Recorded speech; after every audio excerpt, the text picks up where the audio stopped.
Hello everyone, I Kuldeep welcome you all to today's session of Daily News Analysis where we are going to look at the important news from Hindu as well as Indian Express. तो students आज है 27 अक्टूबर और दोनों newspaper की important news को हम go through करेंगे। आज का न्यूज़पेपर जो मैंने देखा कि भाई एक तो दिवाली हॉलीडेज के बाद शायद इसलिए इतना ज्यादा कंटेंट उसके अंदर में आया है, बट आज बहुत सारी न्यूज हैं आपके दोनों ही न्यूज़पेपर के अंदर में और कुछ बहुत इंपॉर्टेंट न्यूज भी हैं। तो what we have done is कि जो भी इंपॉर्टेंट न्यूज हैं जो क्लैट में सल आ सकती हैं, एलेट में सल, वन लाइनर आ सकते हैं, उनको हम यहाँ पे कवर कर रहे हैं। ठीक है, एक अच्छी चीज ये रहती है इस न्यूज एनालिसिस में कि इंडियन एक्सप्रेस में बहुत सारे वन लाइनर्स और हिंदू के अंदर में वन लाइनर्स आ जाते हैं जो हमारे एलेट के लिए इंपॉर्टेंट होते हैं, जो अदरवाइज न्यूज एनालिसिस में मिस हो जाते हैं। बट यहां पे हम ट्राई कर रहे हैं कि आपके इसी न्यूज एनालिसिस में दोनों का जो करंट अफेयर्स है वो प्रिपेयर हो जाए और दो न्यूज़पेपर से हो। ओके, तो स्टार्ट करते हैं with the first news and the first news is again important.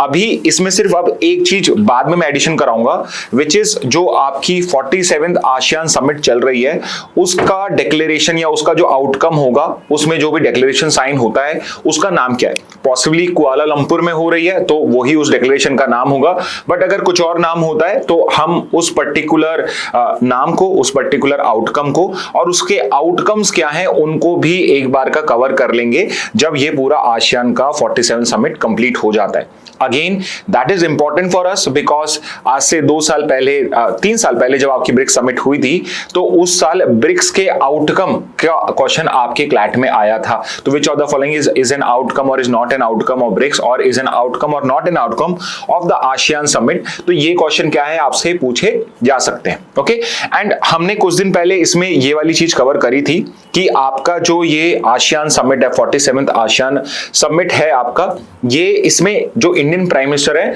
वो जाने से उन्होंने मना कर दिया था और वो वर्चुअली इसके अंदर में पार्टिसिपेशन कर रहे हैं। और कल जो पर्टिकुलर दिन था उस दिन आपके प्राइम मिनिस्टर मोदी ने वर्चुअली इसको यहाँ पे वर्चुअली वहां पे बेसिकली अपनी प्रेजेंस वहां पे दिखाई। ओके, तो उस पर्टिकुलर कंटेक्स्ट के अंदर में हम आसियान इंडिया आसियान रिलेशंस और 47th आसियान को थोड़ा ब्रीफ में और कर लेते हैं। Okay, although I am sure आपको जो एटलीस्ट जिन्होंने प्रिपरेशन अच्छी कर रखी है उन्होंने basics of ASEAN, India ASEAN ये सब कर लिया होगा। ओके, फिर भी what all are the types of question, what all are the important information जो आपको आसियान में करनी है, तो आपके स्क्रीन पे वो लिखी हुई है। फॉर एग्जांपल कि आपसे पूछा जा सकता है कि आसियान का फॉर्मेशन किस पर्टिकुलर साल में हुआ था, तो डेट तो शायद फिर भी ना पूछें बट ईयर आपसे पूछ सकते हैं। और दूसरा इंपॉर्टेंट चीज जो आपसे पूछ सकते हैं वो है किस पर्टिकुलर डॉक्यूमेंट या डिक्लेरेशन के थ्रू, कौन सा वो पर्टिकुलर डॉक्यूमेंट था जिससे आसियान को एस्टेब्लिश किया गया था। तो वो डॉक्यूमेंट था आपका बैंकॉक डिक्लेरेशन।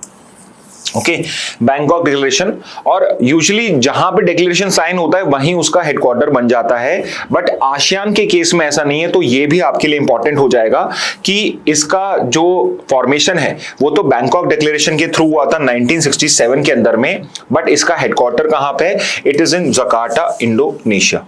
ओके, एंड इस बार की समिट जो है वो इंपॉर्टेंट इसलिए भी है बिकॉज सिंस 1990s यानी करीब 35 या 40 इयर्स के बाद, 35 से 40 इयर्स के बाद में आपका जो आसियान है इसका एक्सपेंशन हो रहा है।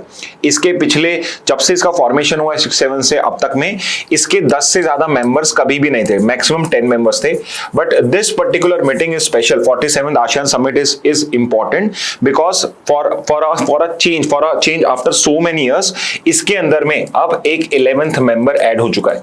और ये स्पेशल इसलिए भी है कि अगर हम मैप पे साउथ ईस्ट एशिया को देखते हैं, ASEAN association of south east Asian nation, इस पर्टिकुलर साउथ ईस्ट एशियन की ज्योग्राफी के अंदर में सिर्फ एक ही ऐसी कंट्री थी जो इसके अंदर में या आसियान का पार्ट नहीं था, और वो कंट्री भी अब क्या हो चुकी है, वो इसका पर्टिकुलर मेंबर बन चुका है।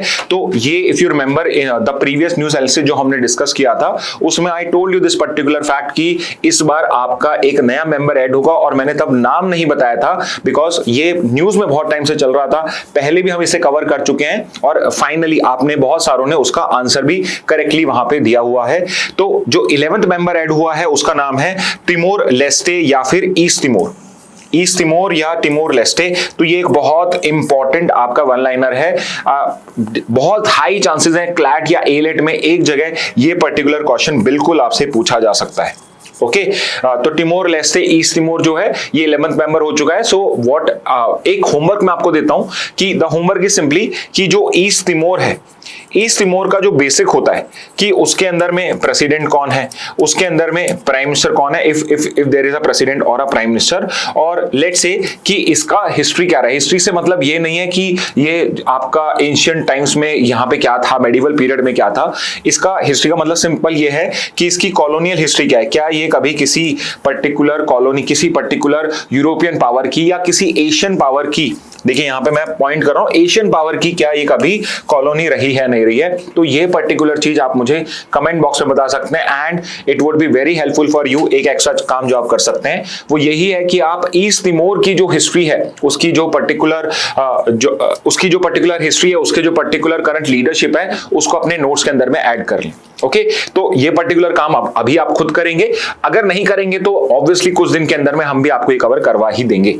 ओके तो इसके अलावा 11 मेंबर्स हैं आसियान, बिकॉज इतना इंपॉर्टेंट हमारे लिए भी एक रीजनल ब्लॉक है, ट्रेड ब्लॉक है, इसलिए जो इसके 11 मेंबर्स हैं वो 11 के 11 मेंबर्स आपको पता होने चाहिए और इसके जो ओरिजिनल मेंबर्स हैं आपके वो भी आपको पता होने चाहिए। ओके तो जो इसके ओरिजिनल मेंबर्स हैं वो पता होने चाहिए और करंट 11 मेंबर्स कौन से हैं वो भी आपको पता होना चाहिए। तो ये भी आपके लिए इंपॉर्टेंट हो जाएगा। तो आसियान को आपको इंपॉर्टेंस देनी है क्योंकि हर साल इंटरनेशनल ऑर्गेनाइजेशन का क्वेश्चन आता है। लास्ट ईयर आपका ब्रिक्स पे आया था, तो इस साल चांसेस हैं कि वो एससीओ के ऊपर पे या आपके आसियान के ऊपर पे या इसी टाइप के नेटो के ऊपर पे, इस टाइप के जो इंटरनेशनल ऑर्गेनाइजेशन होते हैं और सारी यूएन ऑर्गेनाइजेशन तो है ही, वर्ल्ड बैंक, IMF, इन पे कहीं ना कहीं आपका एक पर्टिकुलर पैसेज या 5 क्वेश्चन 6 क्वेश्चन उसमें आ सकते हैं। और अदरवाइज एलेट के अंदर में भी 1 से 2 क्वेश्चन आपके international affairs, international organisation relate करता है, तो उसके लिए भी आपके लिए बहुत हेल्पफुल रहेगा। ओके तो आसियान हो गया, आपका बिम्स्टेक हो गया, ये भी 1-2 इंपॉर्टेंट आपके बॉडीज हैं। ओके इसके बाद इंडिया आसियान रिलेशंस हम पढ़ते हैं। तो एक तो आपको पता होना चाहिए कि इंडिया जो है आसियान को प्रोमिनेंस या इंपॉर्टेंस अपनी किस पॉलिसी के अंदर में देता है। ओके तो इंडिया की एक पॉलिसी है, India act east policy. India की पहले थी लुक ईस्ट पॉलिसी और फिर नरेंद्र मोदी गवर्नमेंट जब आई तो उसने इसको कन्वर्ट कर दिया into act east. Look east का मतलब है कि हम उनके साथ में रिलेशंस बनाने के लिए देखेंगे, हम उनके साथ डिप्लोमेटिक रिलेशंस को बेटर करेंगे। बट एक्ट ईस्ट पॉलिसी का मतलब यहाँ पे ये है कि हम सिर्फ वहां पे डिप्लोमेटिक रिलेशंस नहीं बनाएंगे, हम वहां पे economic and trade relation, defence relation, strategic relationship establish करेंगे। ओके तो यहाँ पे ये चीज लिखी हुई, strategic importance, cultural, economy, geopolitically, इस तरीके से हम उनके साथ में रिलेशंस बनाएंगे। ओके नाउ आसियान इंपॉर्टेंट इसलिए है बिकॉज आसियान जो है अदरवाइज बहुत छोटी छोटी कंट्रीज का एक ग्रुप है। तो अगर ये कंट्रीज अलग अलग हमारे साथ नेगोशिएट करती, specifically like large countries like India, US, China, तो उनकी नेगोशिएशन पावर कम होती। But ASEAN as a bloc is a very important regional bloc और इसकी जो नेगोशिएशन पावर है वो इस वजह से इंक्रीज हो जाती है। तो आसियान ब्लॉक जो है वो about 11% of India's international trade को यहां पे अकाउंट करता है, यानी कि करीब करीब 11% जो इंडिया का इंटरनेशनल ट्रेड है that is by with the ASEAN block. Okay तो ये एक इंपॉर्टेंट पॉइंट हो जाएगा आपका। इसके बाद अगर आपसे पूछा जाए कि भाई आसियान कंट्री के अंदर में सबसे बड़ा ट्रेड पार्टनर कौन है इंडिया का, आसियान में भी अलग अलग कंट्रीज है, तो उसके अंदर में सबसे ज्यादा ट्रेड किसके साथ होती है, तो वो हो जाएगा आपका Singapore, the island city country of Singapore, जिसके साथ सबसे ज्यादा ट्रेड है। ओके तो यहां पे एक और क्वेश्चन मैं आपसे पूछता हूं कि विच इज द कंट्री जहां से इंडिया सबसे ज्यादा एफडीआई रिसीव करता है and which is the country जहां इंडिया सबसे ज्यादा एफडीआई आपका आउटवर्ड डेस्टिनेशन में भेजता है। ओके तो एफडीआई इंडिया में कहां से आता है सबसे ज्यादा और इंडिया का एफडीआई सबसे ज्यादा कहां जाता है, तो वो मुझे आप कमेंट बॉक्स में आंसर कर दीजिएगा। बट आसियान ग्रुपिंग के अंदर में लार्जेस्ट ट्रेडिंग पार्टनर कौन है, आपका सिंगापुर है। And although it's not good for us but yes India का आसियान के साथ में ट्रेड डेफिसिट चलता है because of the goods deficit. Okay तो जो ये पर्टिकुलर आसियान के कंट्रीज हैं, specifically like countries like your Indonesia, Vietnam और एंड ऑल्सो सिंगापुर, थाईलैंड, ये सब क्या है, ये सब मैन्युफैक्चरिंग में एंड स्पेसिफिकली जो चीप मैन्युफैक्चरिंग है उसके अंदर में ये वर्ल्ड पावर्स बनते जा रहे हैं और इस वजह से इंडिया जो है इनके लिए एक बहुत बड़ा मार्केट बन जाता है। But at the same time Indian good जो है वो वहां के गुड्स के साथ कंपीट नहीं कर पाते हैं, इसलिए वहां से हमारा इंपोर्ट ज्यादा है और एक्सपोर्ट कम है। तो yes India has a trade deficit with ASEAN. Okay, और यहाँ पे एक पर्टिकुलर रीजन की ट्रेड डेफिसिट क्यों है? बिकॉज इंडिया और आसियान के बीच में एक पर्टिकुलर FTA साइंड है जिसको हम आईटीगा भी बोलते हैं। आईटीगा है ASEAN India trade in goods agreement. Okay, तो ये हम पहले भी डिस्कस कर चुके हैं। ये पर्टिकुलर जो एग्रीमेंट है ये इन फोर्स आया था 2010 के अंदर में। ओके, ये फंक्शनल हो गया था 2010 के अंदर में, ऑल्दो साइंड हुआ था ये 2009 के अंदर में। यहाँ साइन इन 2010 लगा है, तो यूजुअली आपका जो क्वेश्चन आएगा वो इन फोर्स ही पूछा जाता है। फिर भी if you want to differentiate, signed हुआ था 2009 के अंदर में, इन फोर्सफुल कब से हुआ है? 2010 के अंदर में हुआ है, और ये आईटी का है। अब एक क्वेश्चन मैं आपसे यहाँ ये पूछूंगा, पहले एक पर्टिकुलर कंटेक्स्ट बता देता हूं अगर आपने पिछला न्यूज़ नहीं देखा है, कि इंडिया ने आसियान के साथ में एक गुड्स का FTA साइन करा है और एक सर्विसेज का FTA साइन करा है। तो गुड्स का FTA तो 2010 में आया था, सर्विसेज का FTA बाद में आया था। तो यू टेल मी कि भाई सर्विसेज का FTA इंडिया आसियान का किस पर्टिकुलर ईयर में आया था? ओके, और एक और बहुत इंपॉर्टेंट पॉइंट मैं आपको यहां दे रहा हूं, अगेन वन लाइनर भी है ये, और आपका अगर क्लैट में आसियान पे क्वेश्चन आता है तो उसके लिए एक बहुत अच्छा क्वेश्चन भी है, विच इज जो ईयर 2026 है, जो ईयर 2026 है, India has announce 2026 as the year of ASEAN India maritime cooperation. तो इसको आप अलग से, जो भी जहां पर भी आपने नोट्स लिख रहे हैं वहां पे इसको अलग से स्टार मार्क करके या अच्छे से अंडरलाइन कर लेना कि 2026 year is the year of ASEAN India maritime cooperation. ठीक है, तो ये इंडिया आसियान रिलेशंस हो गया आपका। आसियान, अगेन मैं रिपीट कर रहा हूं, it's an important topic for us, because एक तो आसियान अदरवाइज भी इंपॉर्टेंट है, और इस बार की जो समिट है उसमें कुछ बहुत इंपॉर्टेंट आपके चेंजेस हुए, specifically addition of a new member, जो बहुत सालों बाद में आपका यहाँ पे एक एडिशन हुआ है। और यहाँ पे पूरा जो साउथ ईस्ट एशिया है आपका, जो ज्योग्राफिकल साउथ ईस्ट एशिया है, पूरा का पूरा अब आसियान का मेंबर है। तो इसलिए ये पर्टिकुलर समिट इंपॉर्टेंट है।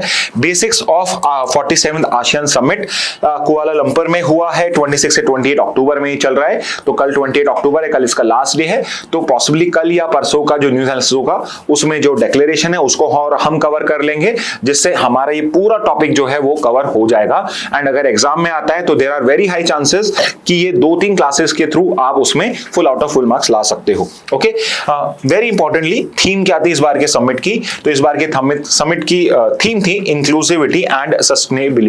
ओके, तो ये पर्टिकुलर पॉइंट आपका इंपॉर्टेंट हो जाएगा। और नेक्स्ट जो पर्टिकुलर आसियान का साइकिल है, हर साल नया चेयरमैन बनता है इसमें, इनमें से एक मेंबर नेक्स्ट ईयर के लिए चेयर करता है आसियान ग्रुप को। तो इस साल मलेशिया का कुआलालंपुर में हुआ, नेक्स्ट ईयर जो है इसकी जो चेयरमैनशिप है वो फिलीपींस को दे दी गई। तो 2026 ऑनवर्ड्स फिलीपींस, 2026 के लिए Philippines going to be the chair of this particular 48 ASEAN summit. Okay, तो ये सारे इंपॉर्टेंट पॉइंट है regarding ASEAN, India ASEAN and the 47th ASEAN summit. Okay, तो अगर आपने पिछली बार भी कवर करा है तो भी आज हम कुछ नए एडिशंस कर रहे हैं। तो जहां भी आपने आसियान के नोट्स बनाए उसमें इन पॉइंट्स को भी आप ऐड कर सकते हैं।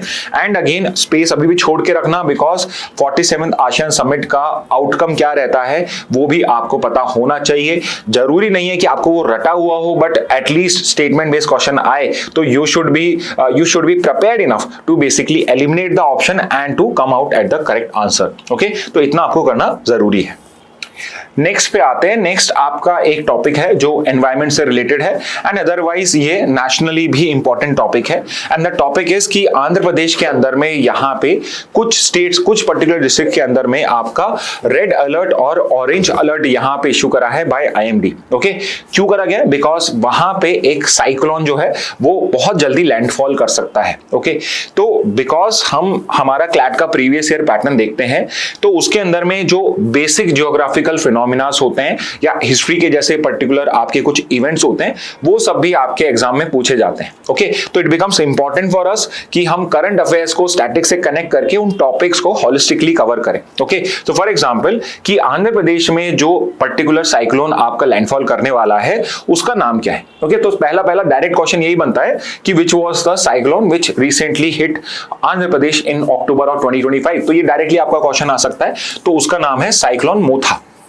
ठीक है, मोन्था, MONTHA, मोन्था करके साइक्लोन का नाम है। ओके, और यहां पे पर्टिकुलरली ये लैंडफॉल इंडिया में कर रहा है, तो it is going to be the states of Andhra Pradesh, आपका उड़ीसा, जहां पे इसका पर्टिकुलर इंपैक्ट देखा जा सकता है। सबसे ज्यादा इसका जो इंपैक्ट होगा वो आंध्र प्रदेश में होगा। And you should know this कि क्लाइमेट चेंज को टैकल करना क्यों इंपॉर्टेंट है।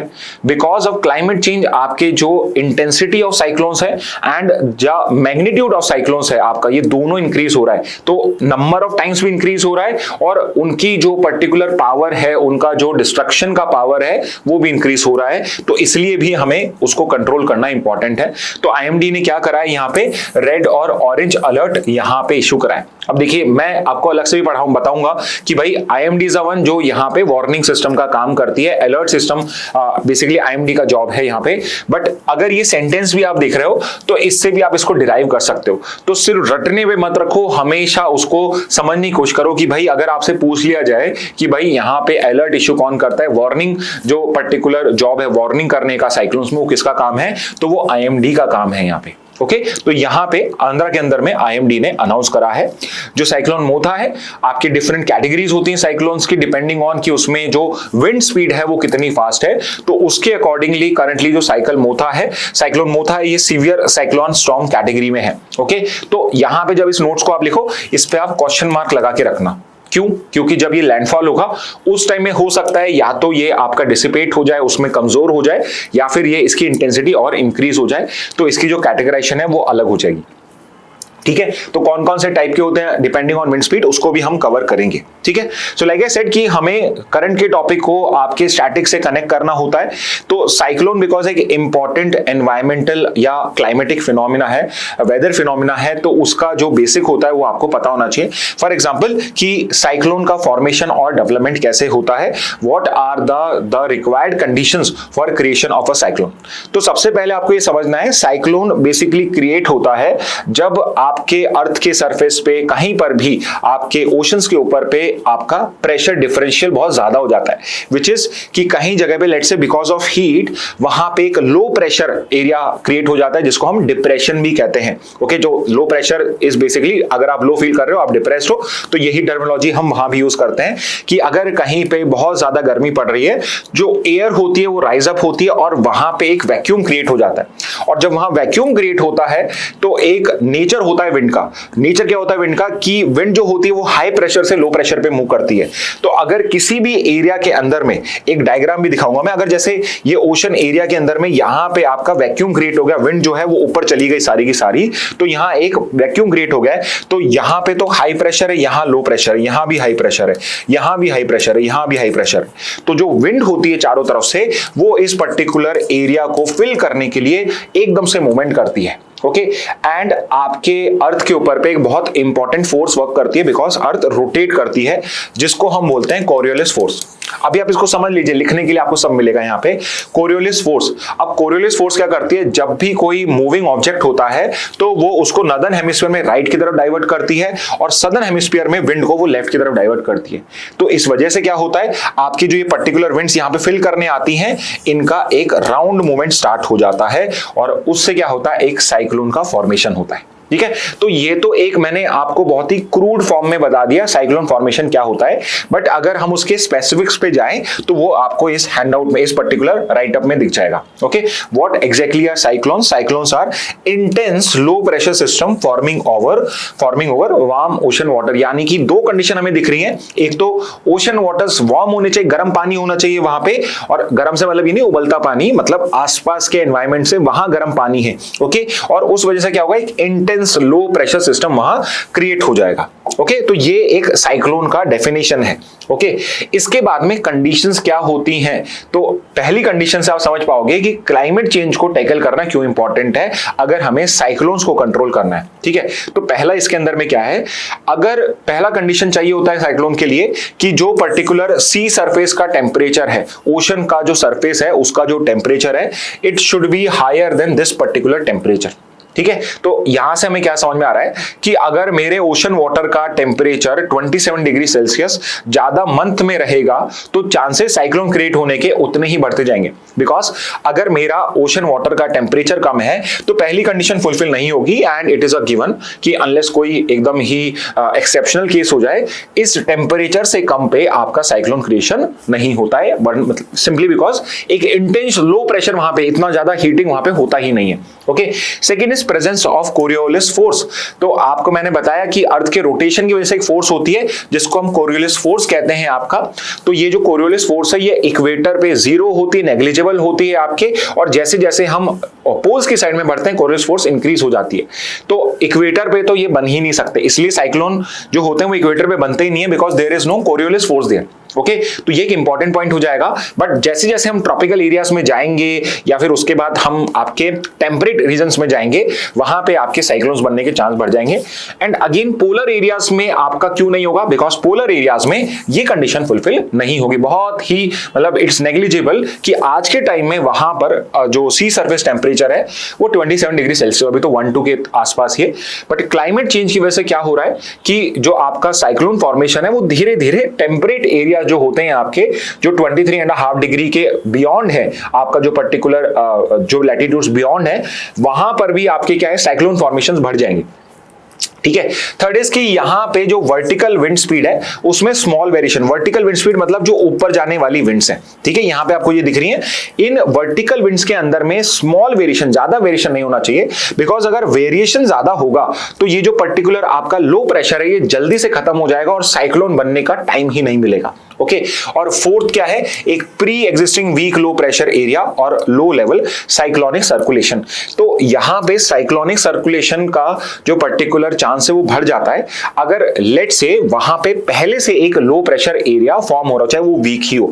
तो हो सकता है, इसको इस तरह से समझिए कि जो हमारे आईएमडीज हैं, हमारे जो मेट्रोलॉजिकल डिपार्टमेंट है, वो प्रेडिक्ट कैसे करते हैं कि साइक्लोन फॉर्मेशन हो सकता है। वो देखते हैं कि यहां पे क्या है, कुछ दिन से बहुत ज्यादा ओशंस में गर्मी पड़ रही है, तो यहां पे एक आपका लो प्रेशर एरिया क्रिएट होना स्टार्ट हो चुका है। तो अगर आने वाले 2-3 दिन में ये कंडीशंस आपकी फुलफिल हो जाती है उस रीजन्स में, तो वो साइक्लोन फॉर्मेशन में कन्वर्ट हो जाता है। तो ये एक इंपॉर्टेंट कंडीशन हो जाती है। एंड फिफ्थ, जो इतना इस पे पॉइंट आउट नहीं किया जाता है but that is also an important condition, कि ऊपर एक अपर डाइवर्जेंस होना चाहिए। अपर डाइवर्जेंस का मतलब क्या है कि देखिए यहां पे आप समझिए कि जब ये पर्टिकुलर यहां पे लो प्रेशर एरिया बन रहा है तो ये विंड ऊपर जाएगी। ओके, पर ये ऊपर जाएगी और अगर ये स्ट्रेट गई, अगर ये डाइवर्जेंस नहीं होगी, ये घूमेगी नहीं, तो ये विंड ऊपर जाएगी, ठंडी हो जाएगी और ये वापस नीचे आ जाएगी। ओके, देखिए यहाँ पे कोल्ड एयर डिसेंट दिख रहा है। तो अगर अपर एयर में एयर बाहर की तरफ नहीं मूव कर रही है तो यहाँ पे साइक्लोन फॉर्मेशन नहीं होगा। बिकॉज क्या होगा, विंड ऊपर जाएगी, कोल्ड एयर की तरह डिसेंट होगी और फिर साइक्लोन को यहाँ पे खत्म कर देगी, लो प्रेशर एरिया को एंड कर देगी। एंड ये बहुत कॉमन है, इसीलिए साइक्लोन ऐसा नहीं होता कि रोज आ रहे हैं, बिकॉज यूजली विंड ऊपर जाती है, ऊपर कोई अपर एयर डाइवर्जेंस नहीं होता है, तो कोल्ड एयर वापस नीचे आ जाती है और उस लो प्रेशर को वहीं पे एंड कर देती है। ओके, बट अगर ये चारों पांचों कंडीशंस, चारों पांचों में पहली 3 ज्यादा इंपॉर्टेंट हैं आपकी, फर्स्ट, सेकंड और थर्ड, और ये फिफ्थ वाली भी एक्चुअली 5 ही मान लो, ये पर्टिकुलर कंडीशंस अगर फुलफिल हो जाती हैं तो फिर आपका साइक्लोन फॉर्मेशन यहां पे हो जाता है। ओके, तो सिमिलरली जो साइक्लोन मोता है वो भी इसी तरीके से फॉर्मेशन हुआ है। ओके, आई होप आपको ये चीज क्लियर हो गई होगी।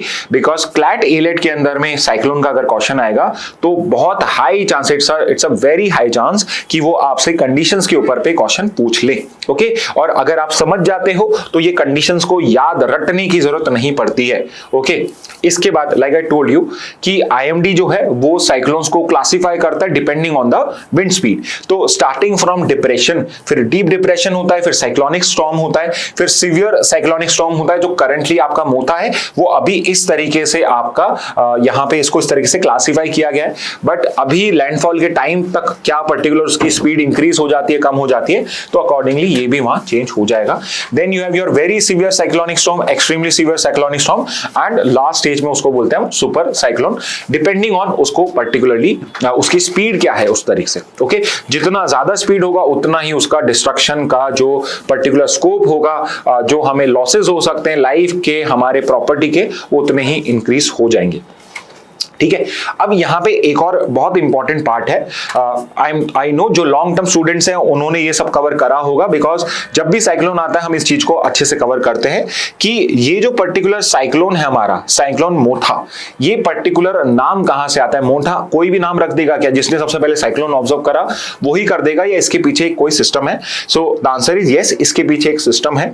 और वो सिस्टम क्या है? द सिस्टम इज कि आपका जो WMO है, वर्ल्ड मेट्रोलॉजिकल ऑर्गेनाइजेशन, और यूनाइटेड नेशन की एक बॉडी है ESCAP, united nation economic and social commission for Asia and the Pacific, इन दोनों ऑर्गेनाइजेशन ने एक सिस्टम क्रिएट करा है जिसके अंदर में जो इंडियन ओशन की कंट्रीज हैं जहां पे साइक्लोन आता है, यहां पे हर कंट्री को 13 नेम्स प्रोवाइड करने हैं, ठीक है। तो 13 कंट्रीज हैं, 13 नेम्स प्रोवाइड करते हैं, और ऐसे एक लिस्ट ऑफ 169 नेम्स हमारे पास है, ओके। और जैसे जैसे कोई भी सीवियर साइक्लोन आता है उस पर्टिकुलर नाम को यूज कर लिया जाता है। जैसे कि यहां पे जो साइक्लोन मोथा नाम है, ये मोथा नाम दिया है म्यांमार ने, ओके। तो मोन्था जो नाम है वो म्यांमार का दिया हुआ नाम है, तो इस बार उस पर्टिकुलर वर्ड का नाम आ गया। तो पॉसिबली इसके बाद जो भी नेक्स्ट नाम होगा वो किसी और कंट्री ने दिया होगा और हम वो नाम यूज करेंगे, ओके।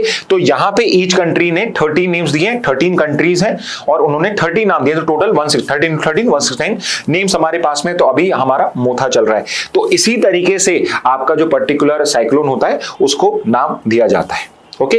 अब मैंने आपको कहा था कि आपको IMD के बारे में पता होना चाहिए कि वो वार्निंग सिस्टम है वो आपका IMD करता है। बट अगर हम एक बार का देखें कि कौन कौन सी अथॉरिटीज हैं, जब भी कोई साइक्लोन आता है उसमें डिफरेंट उनके रिस्पॉन्सिबिलिटीज होती हैं। तो IMD का काम क्या है? फोरकास्ट करना कि भाई साइक्लोन आ सकता है क्या, और अगर आ गया है तो वार्निंग भी देने का, ओके। फिर NDRF है, आई एम श्योर ये आपको पता ही होगा कि अगर डिजास्टर है तो साइक्लोन एक डिजास्टर्स एक्टिविटी हो सकती है, तो वहां पे NDRF को स्टैंड बाय पे रखा जाता है। At the same time state level पे भी आपके SDMA होता है, वो भी उसका काम भी क्या होता है, यहाँ पे कोऑर्डिनेट करना है। तो NDRF और SDMA है, ये मिलके यहाँ पे कोऑर्डिनेट करती है, ओके, ठीक है। तो ये पर्टिकुलर है रिगार्डिंग योर साइक्लोन। बट इसके साथ एक और चीज मैं यहाँ पे ऐड कर रहा हूँ, विच इज आपने सुना होगा कि हमारे यहाँ पे कभी हरिकेन नहीं आता है और हमारे यहाँ टाइफून नहीं आता है, टॉर्नेडो नहीं आते हैं। तो ये हरिकेन है, टाइफून है, टॉर्नेडो है, ये क्या साइक्लोन के अलग अलग नाम है या फिर ये अलग टाइप का कोई विंड फिनोमिना होता है? तो आपको ये समझना है कि चाहे मैं साइक्लोन बोलूं, चाहे मैं टाइफून बोलूं, चाहे मैं हरिकेन बोलूं, सबके सब क्या है, एक type of low pressure system है। और इनका जो नॉमेनक्लेचर है वो डिपेंड करता है कि किस जियोग्राफिकल एरिया के अंदर में कहां पे आपका लो प्रेशर सिस्टम क्रिएट हुआ है। फॉर एग्जांपल कि जब कोई इंडियन ओशन के अंदर में लो प्रेशर सिस्टम क्रिएट होता है तो उसको बोला जाता है ट्रॉपिकल साइक्लोन, ओके। तो इंडियन ओशन के अंदर में जो पर्टिकुलर आपका कोई भी आपका साइक्लोन, कोई भी आपका लो प्रेशर सिस्टम होता है और इस टाइप का कंडीशन क्रिएट होता है जहां पे डिस्ट्रक्शन हो सकता है, उसको हम ट्रॉपिकल साइक्लोन्स बोलते हैं, ठीक है। तो फिर टाइफून्स किनको बोलते हैं? तो चाइना के अंदर में और पैसिफिक ओशन के अंदर में, आपके स्पेसिफिकली नॉर्थ पैसिफिक ओशन के अंदर में, यहां पे आपका चाइना जापान के बॉर्डर के पास में, वहां पे आपका जो ये लो प्रेशर सिस्टम होता है उसको ही टाइफून कहा जाता है। तो एक्चुअल में साइक्लोन्स के अंदर में और टाइफून्स के अंदर में कोई डिफरेंस नहीं, एक्सेप्ट फॉर कि टाइफून्स उन साइक्लोन्स को कहा जाता है जो आपके यहां पे आते हैं, ओके। फिर इसके बाद हरिकेन्स। तो हरिकेन इज अ वर्ड जो आपका यूज किया जाता है नॉर्थ अमेरिका के अंदर में, ओके। तो अटलांटिक ओशन के अंदर में आपके जो पर्टिकुलर आपके साइक्लोन्स बनते हैं उन्हीं को हम हरिकेन्स कहते हैं। नॉर्थ अमेरिकन आइलैंड के साइड में आते हैं, तो वेस्ट इंडियन आइलैंड यानी कैरिबियन आइलैंड्स के अंदर में और अटलांटिक ओशन के अंदर में जो आ रहे हैं आपके, या फिर वेस्टर्न कोस्ट में भी आ रहे हैं, उनको हरिकेन कहते हैं, ठीक है। इसके बाद एक टर्म है टॉर्नेडो। अब टॉर्नेडो जो होता है वो साइक्लोन होता नहीं है वैसे तो, ये मैं क्यों कह रहा हूं, because tornado is a low pressure system on land, okay. तो लैंड के ऊपर पे आपने जो देखा है, जिसको हम राजस्थान में भंवर भी कहते हैं, भंवरा कहते हैं, वो बेसिकली आपका टॉर्नेडो होता है जो लैंड एरिया पे बनता है। तो यहां अगर आप डेफिनेशन भी देखोगे तो in the Guinea lands of West Africa and USA, तो उनको टॉर्नेडो कहा जाता है। अदरवाइज अमेरिका के अंदर में, USA के अंदर में इनको हम हरिकेन्स ही बोलते हैं, ठीक है। इसके बाद जो ट्रॉपिकल साइक्लोन है आपके, जो ऑस्ट्रेलिया के, बिकॉज ऑस्ट्रेलिया के आसपास भी इंडियन ओशन ही है, ऑस्ट्रेलिया के अंदर में उसको लोकली कहा जाता है willy willies, willy willies in the north west Australia. तो नॉर्थ वेस्ट ऑस्ट्रेलिया के अंदर में यहाँ पे आपके साइक्लोन्स आते हैं उनको लोकली विली विली कहा जाता है, और इंडियन ओशन में जो आता है उसको ऑब्वियसली हम ट्रॉपिकल साइक्लोन्स भी कहते हैं। ओके, तो ये एक टर्मिनोलॉजी है आपके डिफरेंट ट्रॉपिकल साइक्लोन्स के, विच सिंपली मींस कि इनमें कोई डिफरेंस नहीं होता है, ये सिर्फ किस रीजन में है अकॉर्डिंगली वहां के लोगों ने उनका एक लोकल नेम दिया हुआ है, बट ये एक्चुअल में सब क्या है, ये सब लो प्रेशर सिस्टम होते हैं। ओके, तो ये था आपका with regard to your cyclones. तो cyclone is an important topic. I hope इसके बाद आपको साइक्लोन के लिए अलग से कुछ और पढ़ने की रिक्वायरमेंट नहीं होगी। ओके, नेक्स्ट पे आते हैं। नेक्स्ट है कि यहाँ पे आपके सेंटर ने स्टेट्स को एक पर्टिकुलर यहाँ पे गाइडेंस दिया है, गाइडलाइंस दी है कि आप प्रिपेयर करिए जनजातीय गौरव दिवस को, जो नवंबर 15 को होता है। ठीक है, तो ये एक इंपॉर्टेंट डे है। तो इंपॉर्टेंट डेज आपके एलेट के लिए तो इंपॉर्टेंट है ही, बट क्लैट के अंदर में भी ट्राइबल इश्यू के अंदर में जो पर्टिकुलर ये डे है, ये सबसे इंपॉर्टेंट डे है, बिकॉज ये इंडिया के अंदर में जो हमारी ट्राइबल डाइवर्सिटी है, हमारी जो ट्राइबल्स का कंट्रीब्यूशन है टू इंडिया, उसको यहाँ पे रिकॉग्नाइज करता है। At the same time it is a day to realise how important tribals are to us and why it is so important कि हमें उनके कल्चर को प्रोटेक्ट करना चाहिए, नहीं तो हमारा जो एक बहुत इंपॉर्टेंट कल्चरल हेरिटेज है वो एंड हो सकता है। तो इसी पर्टिकुलर पर्पस के लिए इन द ईयर 2021 हमने इनिशिएट करा है जनजातीय गौरव दिवस। ओके, जनजाति मतलब ट्राइबल्स के पर्टिकुलर गौरव के लिए ये पर्टिकुलर डे सेलिब्रेट किया जाता है। किस दिन किया जाता है? नवंबर 15 को किया जाता है। ठीक है, तो अब इसका हिस्ट्री ओरिजिन हमें वो पता होना चाहिए। तो ये बेसिकली कमेमोरेट करता है birth anniversary of Birsa Munda. Okay, तो बिरसा मुंडा जो थे वो एक पर्टिकुलर हमारे रेवोल्यूशनरी माने जाते हैं, फ्रीडम फाइटर माने जाते हैं, and he was one of the first person जिन्होंने यहाँ पे एक ट्राइबल मूवमेंट इनिशिएट करा था अगेंस्ट द ब्रिटिशर्स, और इसीलिए उनको रेवर्ड किया जाता है as a freedom fighter specifically by the tribal community. Tribal community उनको भगवान मानती है और उनको भगवान बिरसा मुंडा पर्टिकुलर उनको एक पर्टिकुलर टाइटल तक दिया हुआ है। ओके, तो गवर्नमेंट ऑफ इंडिया ने क्या करा है, नवंबर 15 को 2021 से जनजातीय गौरव दिवस के रूप में सेलिब्रेट करना स्टार्ट कर दिया है। जो पहला हुआ था वो भोपाल के अंदर में, इस बार का जो है वो आपका हर पर्टिकुलर स्टेट में, हर पर्टिकुलर डिस्ट्रिक्ट में मनाया जाएगा। पहला भोपाल में किया गया था, और इस वाला जो फिफ्थ वाला है, अब ये फिफ्थ वाला है, और इसको हर पर्टिकुलर डिस्ट्रिक्ट में, स्टेट में किया जाएगा। बट अगर एक पर्टिकुलर जगह हमें बोलनी हो तो मेन सेलिब्रेशन इस बार दिल्ली में ही होगा। ओके, एंड जो 2025 वाला ये इंपॉर्टेंट इसलिए बिकॉज जो 2025 एडिशन है ये 150th बर्थ एनिवर्सरी है बिरसा मुंडा की। ही was just 25 years old when he was hanged unto death by the Britishers. Okay, तो 1875 से 2025 में 150th एनिवर्सरी है, that's why also this becomes important. ठीक है, तो Birsa Munda born on November 15, 1875 in Jharkhand. Village का नाम मैंने हटा दिया है, सिर्फ स्टेट आपको पता होना चाहिए, झारखंड से ये रिलेट करते हैं। और इन्होंने जो मूवमेंट किया था ब्रिटिशर्स का, उसका नाम क्या था?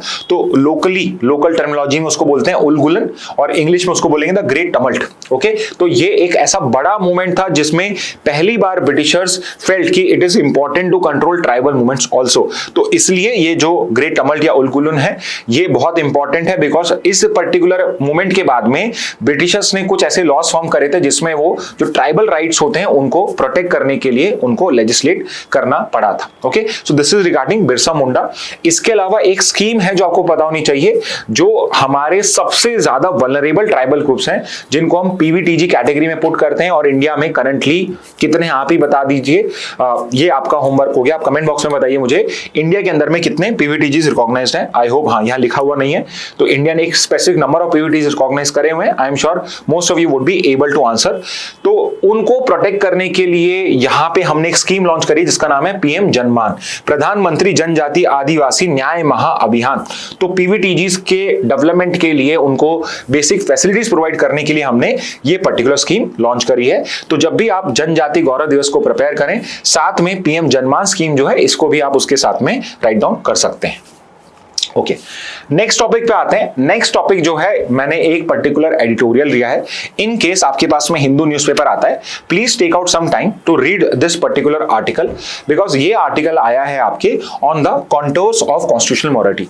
कॉन्टोर का मतलब होता है बाउंड्री। बाउंड्री क्या है? कॉन्स्टिट्यूशनल मोरालिटी की। ओके, और यहाँ पे आपके ये मद्रास हाई कोर्ट के जज हैं, करंट जज है मद्रास हाई कोर्ट के, और उनका आर्टिकल आया जस्टिस एन आनंद वेंकटेश का, और इन्होंने बहुत ब्यूटीफुली कॉन्स्टिट्यूशनल मोरालिटी क्या होती है, इंडिया में पहले इंटरनेशनली कैसे इवॉल्व हुई, इंडिया में कैसे हुई, आपके कॉन्स्टिट्यूशनल मोरालिटी और पब्लिक मोरालिटी में क्या डिफरेंस होता है, लॉ और मोरालिटी के अंदर में क्या डिफरेंस है, और इससे हम कंटेम्पररी क्या पर्टिकुलर रेलिवेंस इसकी निकाल सकते हैं। इन सब को क्वेश्चंस को लेके ये बहुत ही अच्छा आर्टिकल आया है।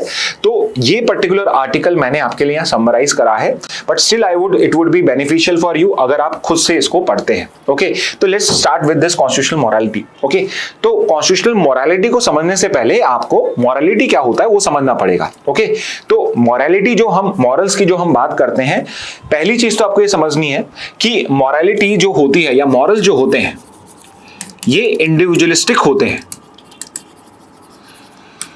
ये इंडिविजुअलिस्टिक होते हैं, इसका मतलब हर इंडिविजुअल के हिसाब से ये चेंज हो सकते हैं। हाउएवर विद टाइम आपके जो मॉरल्स वर्ड यूज किया जाता है वो सोसाइटल मॉरल्स के लिए भी यूज किया जाता है। ओके, सोसाइटी के जो मॉरल्स होते हैं उनके लिए भी आज के टाइम में हम मोरालिटी वर्ड यूज कर लेते हैं। However the correct word should have been the ethics of a particular society. Society के एथिक्स होते हैं, ग्रुप्स के एथिक्स होते हैं और इंडिविजुअल के मॉरल्स होते हैं। बट आज के टाइम में आपको मोरालिटी वर्ड पढ़े तो यहाँ पे जो सोसाइटी होती है उसको भी मॉरल्स कह दिया जाता है। ओके, तो यहाँ पे जो मॉरल्स होते हैं वो इंडिविजुअलिस्टिक होते हैं या सोसाइटल भी हो सकते हैं। और होते क्या है मॉरल्स? तो morals are basically the code of conduct या principles which allow a person to differentiate between right and wrong.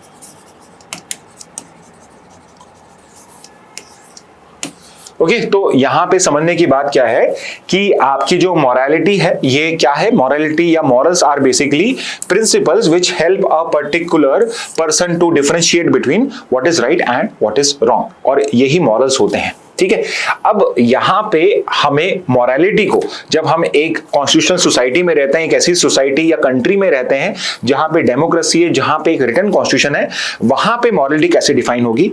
तो यहां पे जो पर्टिकुलर जज हैं ये भी हमें बता रहे हैं कि इन अ कंट्री जहां पे कॉन्स्टिट्यूशन एग्जिस्ट करता है वहां पे मोरालिटी जो होती है, वो मोरालिटी जो होती है स्पेसिफिकली जब हम पब्लिक स्फीयर की बात करते हैं, पब्लिक डीलिंग्स की बात करते हैं, तो वो इंडिविजुअलिस्टिक या सोसाइटल नहीं हो सकती है। There the public has to follow constitutional morality, specifically the government and the officials। तो अगर मैं पब्लिक डीलिंग की बात करता हूं, पब्लिक की बात करता हूं, तो इंडिया जैसी कंट्री में जहां पे एक रिटन कॉन्स्टिट्यूशन है वहां पे हम इंडिविजुअलिस्टिक या सोसाइटल मोरालिटी के बेसिस पे जज नहीं करते हैं, बट हम जज करते हैं on the basis of constitutional morality. तो जैसे मैंने बोला कि मोरालिटी इज बेसिकली वो प्रिंसिपल्स जो हमें राइट और रॉन्ग में डिफरेंशिएट करने में हेल्प करते हैं, या फिर these are principle which would help us to become a good person. Okay, अब गुड पर्सन की डेफिनेशन क्या है वो हर पर्सन की डिफरेंट हो सकती है, बट एक बेसिक जो अंडरस्टैंडिंग है मोरालिटी की वो यही है कि ये वो प्रिंसिपल्स हैं जो हमें सही और गलत में फर्क करना सिखाते हैं। ठीक है, लेकिन जब हम पब्लिक डीलिंग्स की बात करते हैं, जब हम गवर्नमेंट की बात करते हैं, गवर्नमेंट के अंदर में आपका सिर्फ गवर्नमेंट ही नहीं, लेजिस्लेचर भी आ गया, जुडिशरी भी आ गया, उसके सारे ऑफिशियल्स भी आ गए, उसके सारे ऑर्गन्स भी आ गए, और जो कोई भी पब्लिक डीलिंग हो रही है उसमें सब कुछ इसके अंदर में आ जाएगा। तो एक कॉन्स्टिट्यूशनल सोसाइटी के अंदर में हम मोरालिटी को कैसे डिफाइन करेंगे? तो हम उसको डिफाइन या डिराइव करेंगे फ्रॉम द कॉन्स्टिट्यूशन। इसलिए it becomes important to understand what is constitutional morality. So constitutional morality refers to the core principles, values and spirit of the constitution beyond its mere text. तो जब मैं कह रहा हूं कि India के अंदर में हमें कॉन्स्टिट्यूशनल मोरालिटी को इंप्लीमेंट करना है, इसका मतलब ये नहीं है कि जो हमारे कॉन्स्टिट्यूशन में लिखा है हमें उसे फॉलो करना है। ओके, सिर्फ इतना ही नहीं है, बट इसका मतलब यह है कि उसके जो बैकग्राउंड के, उसके कंटेक्स्ट की जो वैल्यूज हैं, प्रिंसिपल्स हैं, उसकी जो स्पिरिट है, हमें उसको अपहोल्ड करना है। ओके, जैसे फॉर एग्जांपल कि हमारे कॉन्स्टिट्यूशन के अंदर में प्रिवेसी मेंशन नहीं है, बट राइट टू प्रिवेसी को हमें यहाँ पे एक पर्टिकुलर, हम उसे कोर प्रिंसिपल या वैल्यू मान सकते हैं जो मेरे कॉन्स्टिट्यूशन से डिराइव करी जा सकती है।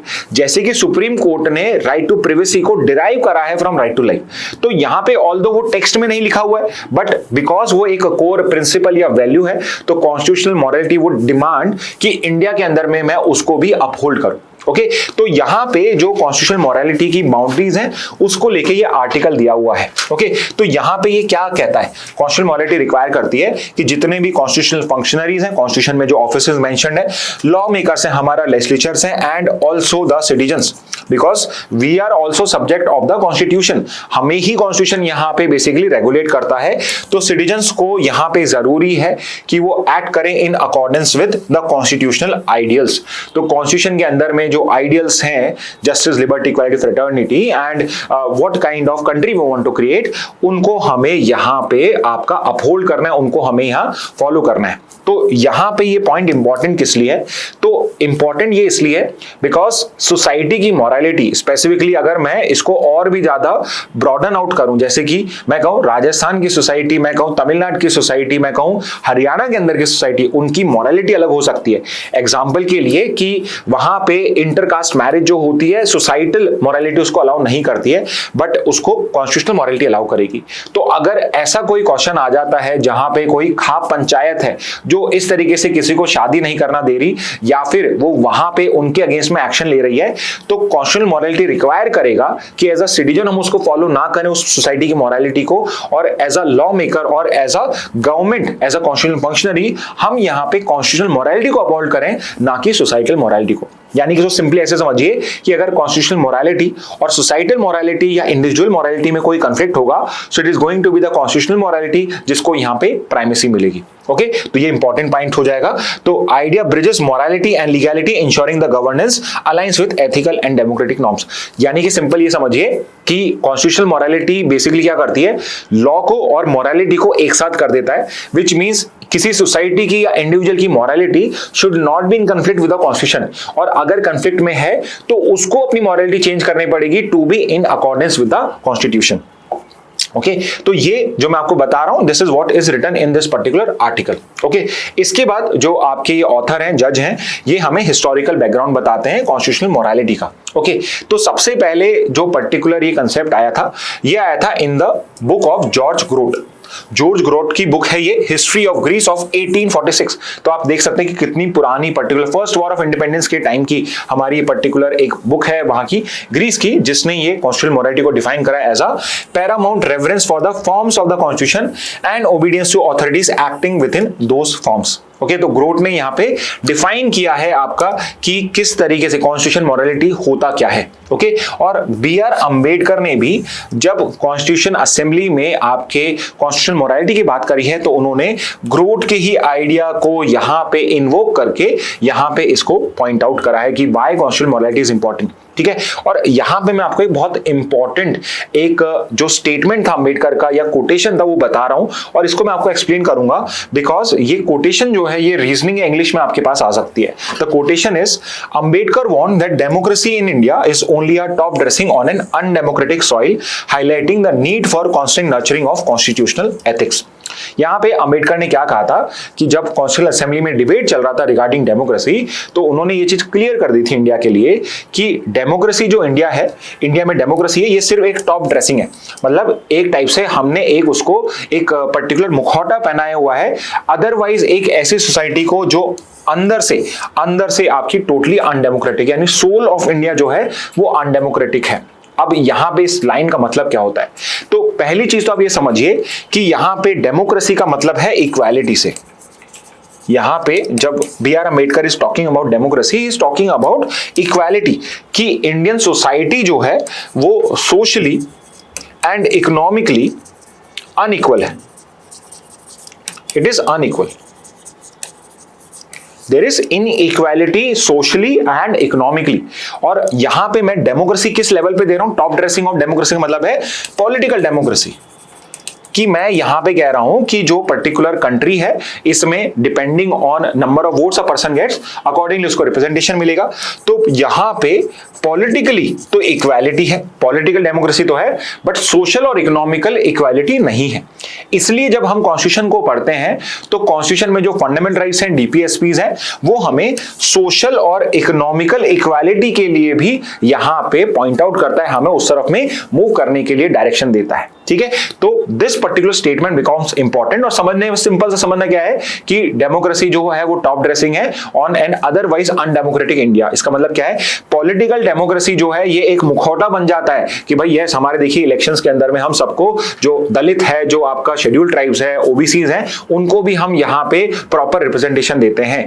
बट उस रिप्रेजेंटेशन का कोई फायदा नहीं है जब तक सोसाइटी के अंदर में और इकोनॉमी के अंदर में भी उनको इक्वल स्टेटस, इक्वल अपॉर्चुनिटी ना मिले। ओके, और यहां पे जो पर्टिकुलर ऑथर हैं, जज हैं, वो यही पॉइंट आउट कर रहे हैं कि बिकॉज इंडिया के अंदर में या इंडियन सोसाइटी जो है वो डेमोक्रेटिक इन नेचर नहीं है, इसलिए इट बिकम्स इंपॉर्टेंट कि हम हर जगह कॉन्स्टिट्यूशनल मोरालिटी को, कॉन्स्टिट्यूशन के आइडियल्स को यहां पे फॉलो करें, सो दैट हम justice, liberty, equality and fraternity यहां पे प्रोवाइड कर सकते हैं।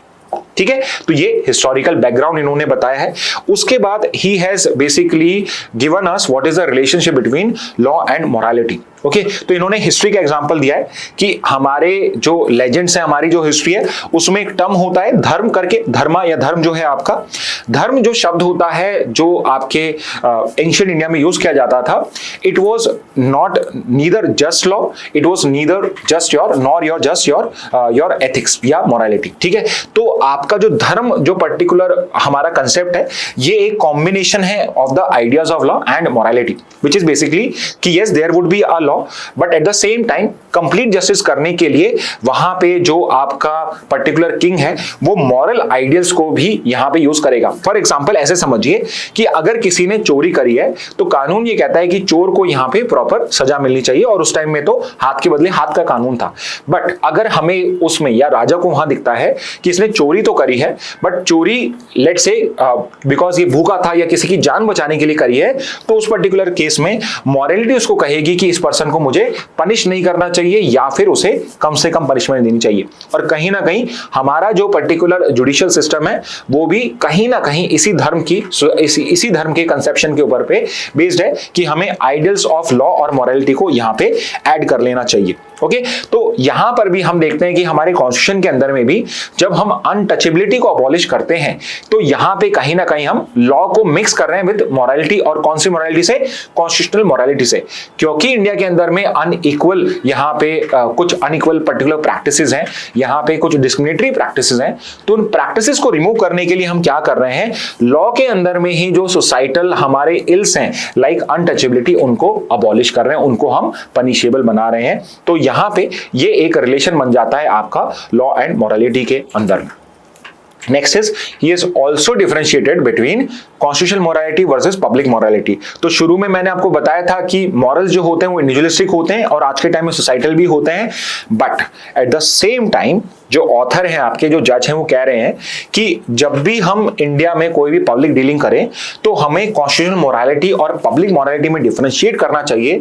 और अगर मैं इसको कंक्लूड करूं तो अगर इन दोनों में कंफ्लिक्ट है so it should B the constitutional morality which should be upheld. Okay, तो जैसे एक बहुत फेमस सबरीमाला का केस है, हम कई बार इसको डिस्कस करते हैं कि यहां पे आपके सुप्रीम कोर्ट ने बेसिकली कॉन्स्टिट्यूशनल मोरालिटी को अपहेल्ड किया एंड इट सेड कि अगर कोई डिस्क्रिमिनेटरी प्रैक्टिस है तो चाहे पब्लिक मोरालिटी कहती है कि वहां पे विमेन की एंट्री नहीं होनी चाहिए, बट कॉन्स्टिट्यूशनल मोरालिटी कहती है कि वहां पे विमेन की एंट्री होनी चाहिए, it is a discriminatory practice.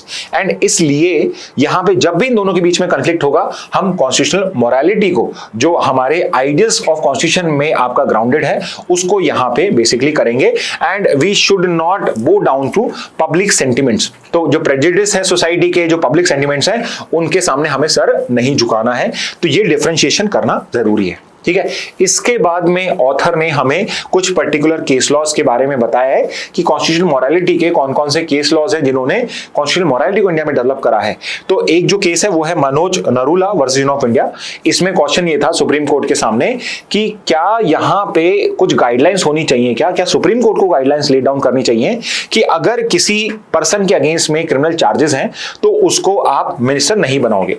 तो यहाँ पे जो आपके सीजीआई या सुप्रीम कोर्ट है, उन्होंने यहाँ पे ऑब्जर्व करा कि कॉन्स्टिट्यूशनल मोरालिटी ये यहाँ पे बेसिकली रिक्वायर करता है कि कोई भी पर्सन जो यहाँ पे क्रिमिनल चार्जेस फेस कर रहा हो उसको नहीं बनाना चाहिए।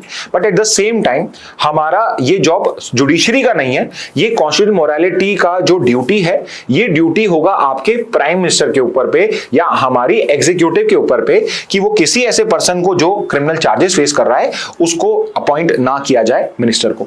तो यहां पे सुप्रीम कोर्ट ने बैलेंस करते हुए क्या कहा कि यस, कॉन्स्टिट्यूशन के अकॉर्डिंगली तो कहीं पर भी ये लिखा नहीं है कि अगर कोई क्रिमिनल चार्जेस फेस कर रहा है तो उसको आप मिनिस्टर नहीं बनाएंगे, बट कॉन्स्टिट्यूशनल मोरालिटी कहता है कि ये प्राइम मिनिस्टर की ड्यूटी है, ये एग्जीक्यूटिव की ड्यूटी है कि किसी ऐसे पर्सन को वो ना बनाए। ठीक है। इसके अलावा जो केएस पुट्टुस्वामी है, जिसका एग्जांपल मैंने आपको शुरू में दिया था, उसके अंदर में भी कोर्ट ने ये कहा कि constitutional morality prevents the state from violating the rule of law और कोर्ट ऑर्डर्स, और यहां पे इंडिविजुअल एक्शन जो है, इंडिविजुअल राइट्स जो हैं, उनको एक श्योरिटी मिलती है कि उनको आपका स्टेट वायलेट ना करे। यानी कि राइट टू प्रिवेसी जो है उसको मैं डिराइव कर सकता हूं through the channels of constitutional morality. इसके अलावा SP Gupta versus union of India का एक केस है जो आपका फर्स्ट जजेस केस था, उसके अंदर में भी ये चीज ऑब्जर्व करी गई थी कि जो कन्वेंशंस होते हैं हमारे, जो बेसिकली लॉ में लिखे नहीं है बट लॉन्ग टर्म प्रैक्टिस की वजह से आपके लॉ की तरह ट्रीट करे जाते हैं, that also gets their validity और their legality through the principles of constitutional morality also. तो बेसिकली यहाँ पे कॉन्स्टिट्यूशनल मोरालिटी को हमें कोशिश ये करनी है कि ब्रीच ना हो। ओके और इसका कंटेम्परेरी रेलेवेंस क्या है? तो फाइनली ऑथर इसको कंक्लूड करते हैं स्टेटिंग कि कॉन्स्टिट्यूशनल मोरालिटी इसलिए इंपॉर्टेंट है बिकॉज जब भी कहीं डिस्क्रिशन होगा और यहां पे लॉ क्लियर नहीं होगा तो it is going to be the constitutional morality जो बेसिस बनना चाहिए किसी भी एक पब्लिक डिसीजन के लिए। तो इसलिए हमारा पर्टिकुलर कॉन्स्टिट्यूशनल मोरालिटी को कंटिन्यूअसली कल्टीवेट करना, इसको स्प्रेड करना बिकम्स इंपॉर्टेंट फॉर अस। और ये सिर्फ ड्यूटी आपके लॉ मेकर्स की नहीं है, सिर्फ गवर्नमेंट की नहीं है, ये ड्यूटी एक सिटीजन की भी है कि वो अपना पर्टिकुलर जो डे टू डे लाइफ है उसको एज पर कॉन्स्टिट्यूशन के आइडियल्स के अकॉर्डिंग ही यहां पे लिव करे या लर्न करे। ओके तो ये एक इंपॉर्टेंट, एक बहुत अच्छा आर्टिकल है and I would suggest you कि आप इस आर्टिकल को, अगर आपके हिंदू न्यूज़पेपर आता है तो इसको पढ़िए, अदरवाइज मैंने आपको यहां पे इसको समराइज करके एक इसका जो पर्टिकुलर बेसिक अंडरस्टैंडिंग है वो प्रोवाइड किया है। नेक्स्ट पे आते हैं तो एक और आपका आर्टिकल आया है हिंदू के एडिटोरियल पेज पे ये कि यहाँ पे जो आपका एक पर्टिकुलर स्टडी करी है उन्होंने, एक पर्टिकुलर डेटा का यहाँ पे एक्सट्रैक्शन करा है, उसके according it is found out कि भाई जो एक्सट्रेडिशन करे जा रहे हैं इंडिया में, जो भी एक्सट्रेडिशन की रिक्वेस्ट करा जाए, मेजरली जो एक्सट्रेडिशन रिक्वेस्ट है it is for economic offenders and they are the one जिनको यूजुअली दूसरी कंट्री भी इजिली डिपोर्ट कर देता है।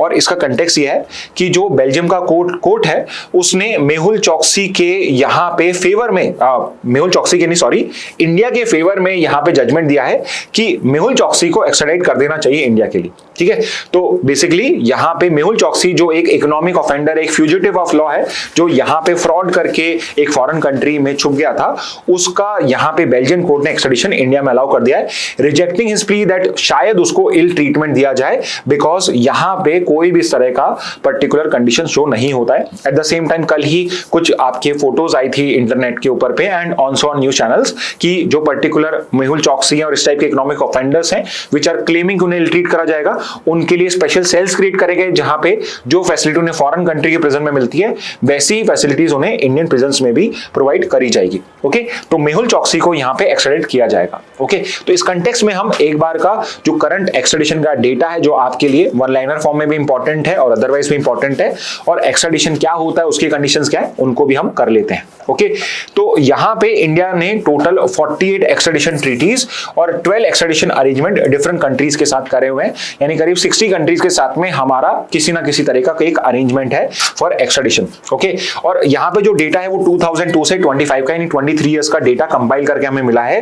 तो 35% जो एक्स्ट्राडाइटेड इंडिविजुअल्स हैं they are accused of economic offences, यानी कि सबसे ज्यादा जो एक्स्ट्रेडिशन हुआ है वो उन लोगों का हुआ है जो आपके इकोनॉमिक ऑफेंसेस में। सेकंड कैटेगरी में 27.5% जिनको एक्स्ट्रेडिट किया गया है वो आपके टेरर रिलेटेड ऑफेंसेस के अंदर में यहां पे है। ठीक है, तो आपको दो चीजें पता होनी चाहिए, फर्स्ट और सेकंड ही, सबसे ज्यादा एक्सट्रेडिशन किस पर्टिकुलर कैटेगरी में हुआ है, तो इकोनॉमिक ऑफेंस के लिए, सेकंड किस में हुआ है, टेररिज्म के अंदर में हुआ है। और एक और इंपॉर्टेंट चीज कि सबसे ज्यादा एक्सट्रेडिशन कहां से हुआ है, तो फर्स्ट पे तो है यूएई और सेकंड पे है यूएस, दोनों से मिला के 46% ऑफ ऑल एक्सट्रेडिशन जो है आपके वो यूएई और यूएसए से ही करे हैं। तो यूजुअली कोई दुबई भाग जाता है या यूएस भाग जाता है, तो सबसे ज्यादा एक्सट्रेडिशन जो हमारे हुए हैं वो 46% वहां पे हुए।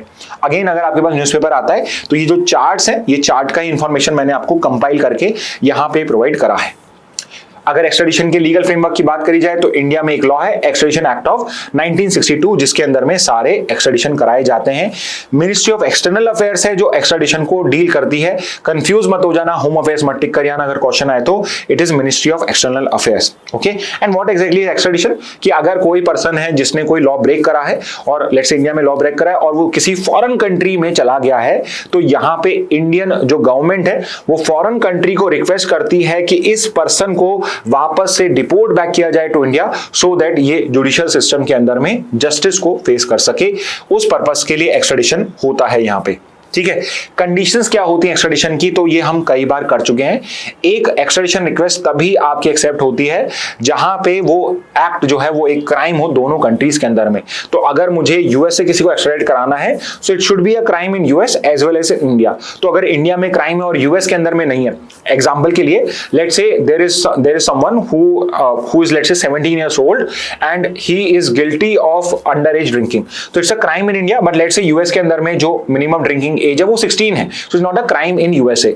तो ऐसे पर्सन को मुझे एक्सट्रेडिट करना होगा तो मैं नहीं कर पाऊंगा, because principle of dual criminality वहां पे फॉलो नहीं होगा।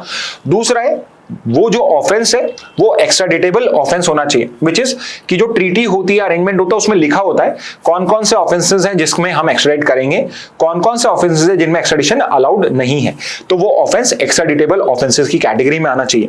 Third is there should be prima facie evidence linking the accused to the offence.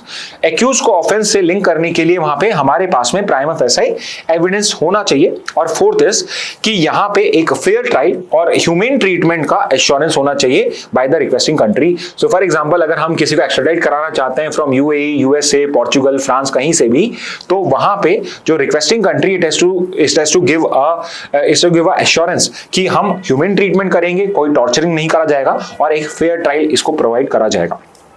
इसके अलावा कौन कौन से ग्राउंड्स हैं specifically in the case of India, India की ही केस पढ़ रहे हैं हम, जहां पे एक्सट्रेडिशन की रिक्वेस्ट को रिजेक्ट किया जा सकता है। तो सबसे कॉमन है कि अगर कोई आपका पॉलिटिकल ऑफेंस है या कोई पॉलिटिकल पर्सन है और यहां पे उसका political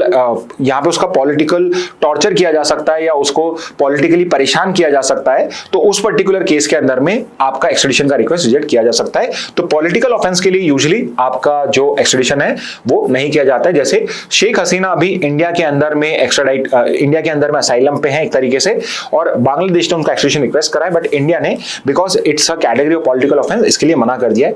second is risk of persecution, कि अगर एग्जांपल के लिए अगेंस्ट शेख हसीना को अगर हम एक्स्ट्राडाइट करते हैं तो वहां उनको परसिक्यूट किया जा सकता है, उनको वहां पे टॉर्चर किया जा सकता है या उनके रेस, रिलीजन, नेशनलिटी या पॉलिटिकल ओपिनियन की वजह से परसिक्यूशन किया जा सकता है, तो इस बेसिस पे भी हम रिजेक्ट कर सकते हैं। और थर्ड इज कि ह्यूमन राइट कंसर्न भी हो सकता है हमारा, कि ह्यूमन राइट कंसर्न है कि भाई शायद ह्यूमन राइट ब्रीच हो जाए, इसलिए भी हम रिजेक्ट कर सकते हैं।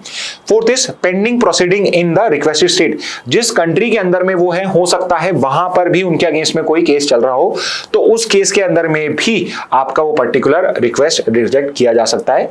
नेशनलिटी क्लॉज है, इंडिया के अंदर में नहीं होता है, बट कुछ कंट्री के केसेस में, ये इंडिया में नहीं है, जैसे फ्रांस और जर्मनी है, उनका खुद का नेशनल है और उसने लेट्स से इंडिया में क्राइम करा है, तो उसका एक्सट्रेडिशन नहीं करते हैं वो लोग। ओके, और लैप्स ऑफ लिमिटेशन पीरियड, तो फॉर एग्जांपल उन्होंने कोई क्राइम करा है, लेट्स से 10 साल पहले करा था, और इंडिया का लिमिटेशन एक्ट कहता है या उस कंट्री का लिमिटेशन एक्ट कहता है कि इसका केस जो है वो 5 साल में, 3 साल में फाइल होना चाहिए था, तो अगर 5 साल या 3 साल से ऊपर हो गए तो लैप्स ऑफ लिमिटेशन पीरियड की वजह से भी एक्सट्रेडिशन रिक्वेस्ट को रिजेक्ट किया जा सकता है। ओके, तो ये था आपका रिगार्डिंग एक्सट्रेडिशन। नेक्स्ट न्यूज पे आ जाते हैं। PKK to withdraw from Turkey as part of disarmament. Okay तो यूजुअली जब हम आज के टाइम में इंटरनेशनल अफेयर्स को पढ़ रहे होते हैं तो हमारा ध्यान जो है वो बाकी के जो करंट इश्यूज चल रहे हैं, इंटरनेशनल इश्यूज चल रहे हैं, उस पे से चला जाता है। जैसे कि रशिया, यूक्रेन, ईरान, इजराइल इतने ज्यादा इंपॉर्टेंट थे। इसके अलावा एक इंडिया पाकिस्तान कॉन्फ्लिक्ट भी चल रहा था, थाईलैंड, कंबोडिया हो गया, कि इसके अलावा भी कुछ पर्टिकुलर इंसिडेंट्स हैं जो हमारी पर्टिकुलर नजर से निकल जाते हैं। तो उन पर्टिकुलर टॉपिक को भी हमें कवर करना जरूरी होता है, because this is also an important international affairs का टॉपिक। तो एग्जामिनर अगर थोड़ा सा एक्साइटेड हो तो वो हो सकता है थोड़ा सा लेसर लोन या lesser important as compared to other जो इंसिडेंट्स हुए हैं उस टाइप का क्वेश्चन पूछ ले। तो यहां पे the news is regarding the Kurdish movement and the PKK's disarmament. अब देखिए कुर्दिश, आपको अगर एक कंटेक्स्ट बताऊं, बैकग्राउंड बताऊं, तो हम जो पर्टिकुलर लोग हैं अलग अलग एथनिसिटीज के होते हैं। जैसे हम इंडियन एथनिसिटी से बिलोंग करते हैं, आपके जो यूरोपियन पॉपुलेशन है वो कॉकेशियन होती है, एथनिसिटी उनकी कॉकेशियन होती है। अफ्रीका के अंदर में भी अलग अलग एथनिसिटीज होती हैं या ट्राइबल्स भी कह सकते हैं। तो ऐसे ही एक पर्टिकुलर आपकी एथनिसिटी है जो है कुर्दिश पॉपुलेशन। ओके, अब इंटरेस्टिंगली कुर्दिश पॉपुलेशन इतनी मतलब ज्यादा है कि वो अपने आप में कंट्री हो सकती है, but the issue with Kurdish population is कि वो एक पर्टिकुलर कंट्री के अंदर में आपका एक कंसंट्रेटेड नहीं है। और यहाँ पे जो मिडल ईस्ट के और तुर्की के आसपास की कंट्रीज है वहां पे इनकी पॉपुलेशन जो है डिस्पर्स है। जैसे कि एग्जांपल के लिए अगर आप ये मैप देखोगे तो जो कुर्दिश पॉपुलेशन है वो टर्की के अंदर में भी है, सीरिया के अंदर में भी है, इराक के अंदर में भी है, ईरान के अंदर में भी है, आर्मेनिया के अंदर में भी है। ओके, बट मेजॉरिटी पॉपुलेशन ज्यादा कहां पे है? ये तुर्की के अंदर में है। ओके, तो यहां पे अगर आपको ये मैप दिख रहा हो तो ये सीरिया है, यहां पे ये इराक है, ये आर्मेनिया है और यहां पे आपका ये ईरान हो जाएगा। ओके, तो इन सब कंट्रीज के अंदर में कुर्दिश पॉपुलेशन रहती है। बट अगर यहां पे आप देखो जैसे जिस तरीके से ये मैप बनाया हुआ है, यहां पे मेजॉरिटी पॉपुलेशन जो है डिफरेंट कंट्रीज में, बट इस रीजन के अंदर में कुर्दिश पॉपुलेशन यूजुअली रिसाइड करती है। ठीक है, एंड आप देखिए यहां पे जो ऑरेंज कलर का एरिया है इसका नाम ही है कुर्दिस्तान। तो जो कुर्दिश पॉपुलेशन है, बिकॉज एथनिकली उनका अलग अलग कंट्री में परसिक्यूशन होता है, so there has been a long standing demand of theirs कि उनकी भी एक अलग कंट्री क्रिएट कर देनी चाहिए कुर्दिस्तान। जैसे पैलेस्टीनियंस अपनी एक अलग पैलेस्टीन कंट्री चाहते हैं, similarly Kurdish population has also been demanding कि हमारे भी कुर्दिस्तान हो। और जो ये कुर्दिस्तान का जो पर्टिकुलर डिमांड है ये सबसे ज्यादा प्रोमिनेंटली रेज करा गया तुर्की के अंदर में, बिकॉज कुर्दिश पॉपुलेशन जो सबसे ज्यादा है वो टर्की के अंदर में या तुर्की के अंदर में ही है। ओके, लेकिन यहां पे न्यूज ये आई है कि इसमें जो सबसे इंपॉर्टेंट ऑर्गेनाइजेशन है या I would say terrorist group है जिसका नाम है PKK, okay, Kurdish people's party. ये जो पर्टिकुलर कुर्दिस्तान वर्कर्स पार्टी, ये जो पीकेके है, it has withdrawn from Turkey as part of disarmament. तो ये पर्टिकुलर ग्रुप भी अब डिसआर्म कर रहा है, इसके जो लीडर्स हैं वो डिसआर्मामेंट की रिक्वेस्ट कर रहे हैं। एंड फाइनली जो पीकेके है अब अपने आर्म्स को बेसिकली नीचे रख रहा है और उसके बाद में वो अब पीस के रास्ते पे जा रहा है। Okay, so their demand for a separate Kurdistan it is basically ending and now what they want is basically autonomy, कि तुर्की के अंदर में या बाकी कंट्रीज के अंदर में they are demanding basically autonomy. Okay, तो कुर्स के बारे में क्या, Kurds are an ethnic group जो बेसिकली आपका तुर्की, इराक, सीरिया, ईरान और आर्मेनिया के अंदर में है। 25 से 30 मिलियन इनकी पॉपुलेशन है। यू कैन अंडरस्टैंड की how big are population it has and it is one of the largest stateless ethnic group. Stateless ethnic group का मतलब है एथनिक ग्रुप है बट इनका खुद का अलग कोई स्टेट नहीं है। ओके, तो ये पर्टिकुलर आपका रिगार्डिंग हो जाएगा कुर्दिश पॉपुलेशन का। ठीक है, अब ये कुर्दिस्तान वर्कर्स पार्टी क्या है? द पीकेके, पर्तिया करकेरेन कुर्दिस्तान है। तो कुर्दिश में ये पर्टिकुलर टर्म है, अदरवाइज को कुर्दिस्तान वर्कर्स पार्टी बोलते हैं। 78 में इसको फाउंड किया था अब्दुल्ला ओकालन ने। शुरुआत में एक armed insurgency and they wanted a separate state itself, but धीरे धीरे जो पीकेके है now it just wants more autonomy और it want a different separate state in the state of तुर्की।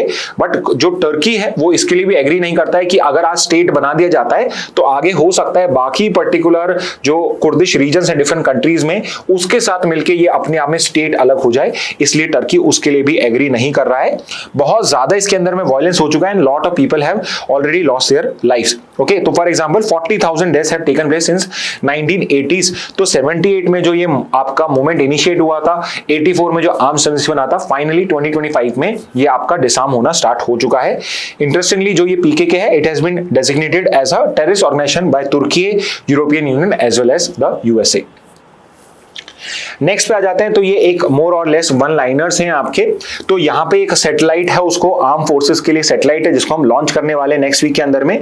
तो हम किस सैटेलाइट की बात कर रहे हैं, तो वो सैटेलाइट है CMS-03 जिसको अदरवाइज GSAT-7R भी कहा जाता है। तो नवंबर 2, 2025 को ये लॉन्च करा जाएगा आपका from Satish Dhawan space centre, और इसको लॉन्च करने के लिए यूज करा जा रहा है LVM-3 जो इसरो का सबसे पावरफुल रॉकेट है, सबसे ज्यादा पावर है इसमें, लॉन्च व्हीकल Mark 3 आपका। तो ये ही वो पर्टिकुलर रॉकेट है जिससे हमने चंद्रयान-3 लॉन्च करा था और उसके बाद में अब लॉन्च कर रहे हैं, बिकॉज जो ये CMS-03 सैटेलाइट है ये डिफेंस पर्पस के लिए यूज करा जाएगा और it is currently the heaviest satellite of ISRO. तो इसलिए भी ये न्यूज इंपॉर्टेंट क्यों है, CMS-03 या GSAT-7R सेम ही बात है, ये इसरो की सबसे हेवीएस्ट सैटेलाइट है। 4400 kg की ये पर्टिकुलर सैटेलाइट है जो आज तक की सबसे हेवीएस्ट कम्युनिकेशन सैटेलाइट है आपके इसरो की, जिसको जियो सिंक्रोनस ट्रांसफर ऑर्बिट के अंदर में पुट किया जाएगा। ओके ये जो GSAT-7R है, ये GSAT-7 आपका जो पर्टिकुलर प्रोग्राम है आपका कम्युनिकेशन सैटेलाइट का पूरा आपका जो कॉन्स्टेलेशन है उसका ये पर्टिकुलर पार्ट है। और ये जो पर्टिकुलर सैटेलाइट है GSAT-7R, this would be exclusively used for defence purposes, specifically for our maritime navigation, उसके लिए यूज करा जाएगा। इसके अलावा LVM-3 की इंफॉर्मेशन है। LVM-3 क्या है, रॉकेट है आपका ये, और ये इसरो का सबसे ज्यादा पावरफुल रॉकेट है। लास्ट जुलाई 23 में चंद्रयान-3 के लिए यूज किया गया था और अब सबसे हेवी कम्युनिकेशन सैटेलाइट के लॉन्च के लिए इसको अब यूज किया जाएगा। ओके नाउ इंडियन एक्सप्रेस की न्यूज भी हम देखने वाले हैं।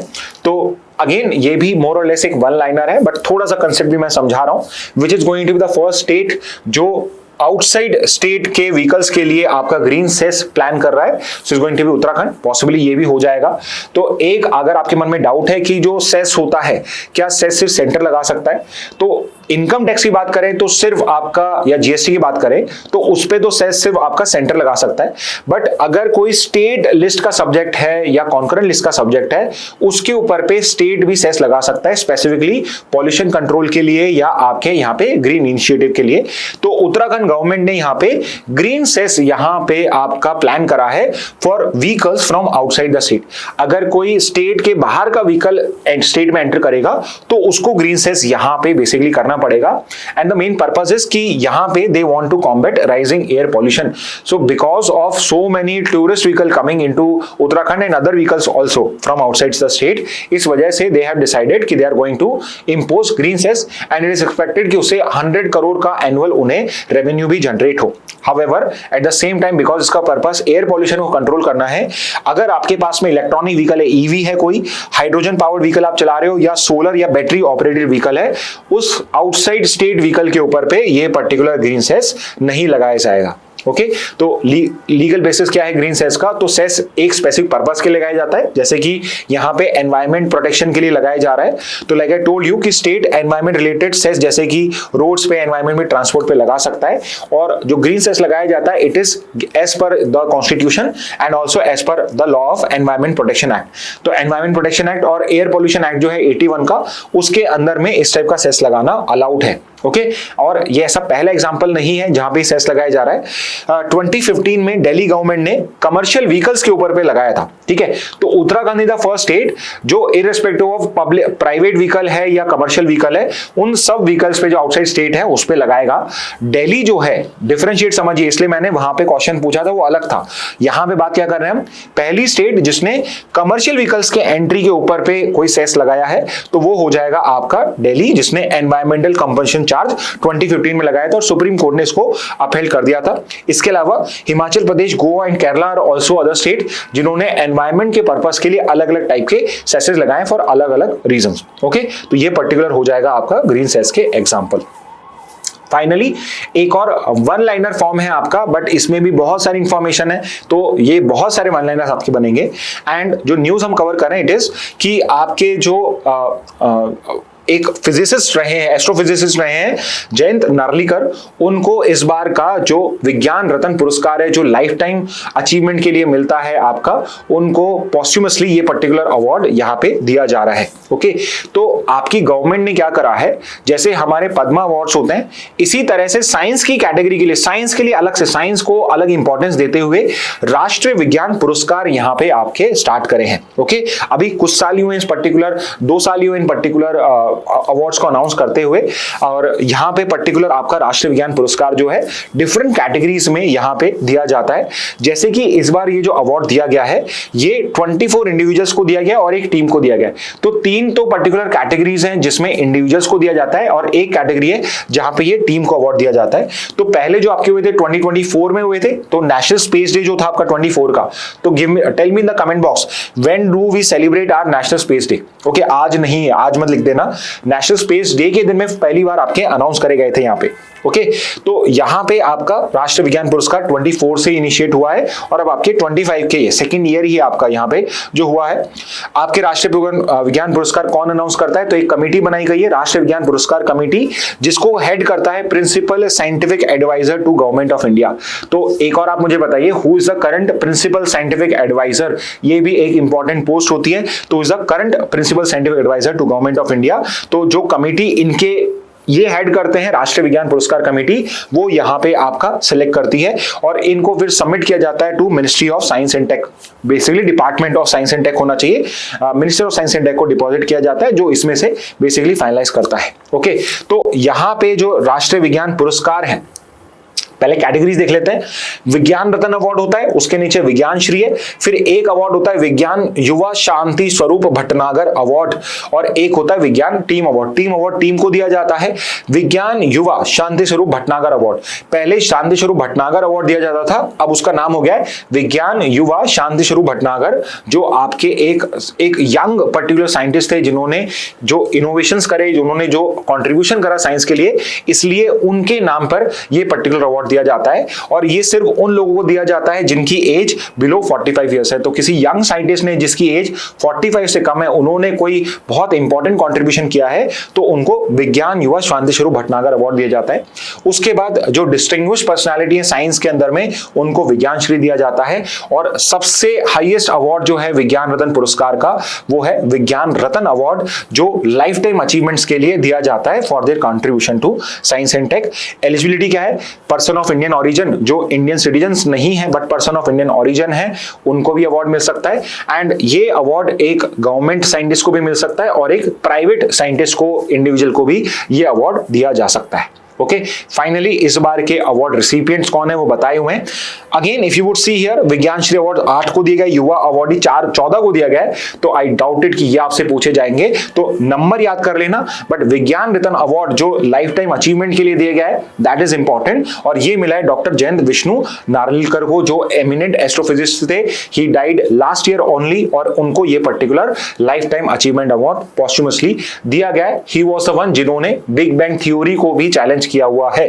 ओके, तो इसके लिए मिला है। और विज्ञान टीम अवार्ड किसको मिला है, बिकॉज ये भी एक को मिला है, तो ये भी आपसे पूछ सकते हैं। तो ये मिला है CSIR के अरोमा मिशन को for its contribution to aromatic crop cultivation and livelihood improvement. Okay, तो ये 4 कैटेगरीज हैं, विज्ञान रत्न अवार्ड और विज्ञान टीम अवार्ड आपको अलग से वन लाइनर फॉर्म में याद करने हैं। ओके, तो स्टूडेंट्स ये थी आज की सारी news from Hindu and the Indian express. I think जितनी भी इंपॉर्टेंट न्यूज थी हमने आज अच्छे से कवर करी है। I know it was a lengthy session and this was lengthy because आज न्यूज कवरेज बहुत ज्यादा था, बहुत सारी इंपॉर्टेंट न्यूज थी, तो इसलिए आई वुड सजेस्ट यू कि आप इनको कहीं नोट डाउन कर लीजिए। Okay, so with this message let's end today session. Thank you and have a very nice day.